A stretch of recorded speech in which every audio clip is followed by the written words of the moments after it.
নজর রাখবো আবহাওয়ার খবরের দিকে। উত্তরবঙ্গে কোল্ড ডে পরিস্থিতি, দক্ষিণবঙ্গে রয়েছে একাধিক জেলায় বিক্ষিপ্ত বৃষ্টির সম্ভাবনা, পাশাপাশি কলকাতাতেও রয়েছে বিক্ষিপ্ত বৃষ্টির সম্ভাবনা।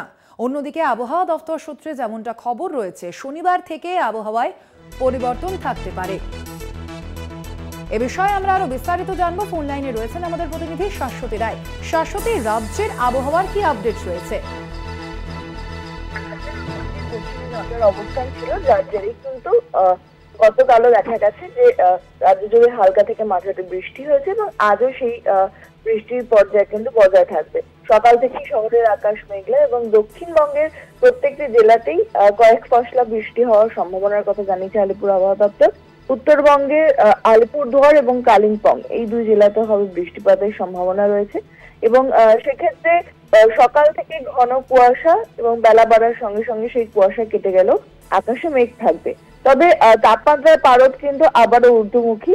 সর্বনিম্ন তাপমাত্রা শহর কলকাতায় প্রায় 16.2 ডিগ্রি সেলসিয়াস সেন্টিগ্রেড থাকছে এবং সেক্ষেত্রে এই তাপমাত্রার পারদ কিন্তু এবার উঠতে শুরু করবে। বলা যায় যে বৃষ্টি হওয়ার পর আগামীকাল থেকে পরিষ্কার আকাশ থাকলেও তাপমাত্রা আবার নিম্নমুখী হওয়ার সম্ভাবনা সেই অর্থে নেই। তাই বলা যায় যে শীতের যে আমেজ ছিল সেটা অনেকটাই কমতে আরম্ভ করবে এবং আবহাওয়া পরিষ্কার হলে কিছুটা তাপমাত্রা নিচের দিকে নামলেও আবারও কিন্তু গরম যে আবহাওয়া সেটা শুরু হওয়ার সম্ভাবনা রয়েছে। সোনালী, একেবারেই শাশ্বতী, অর্থাৎ শনিবার থেকে আবারও ঊর্ধ্বমুখী হওয়ার সম্ভাবনা রয়েছে তাপমাত্রা। ধন্যবাদ তোমাকে শাশ্বতী।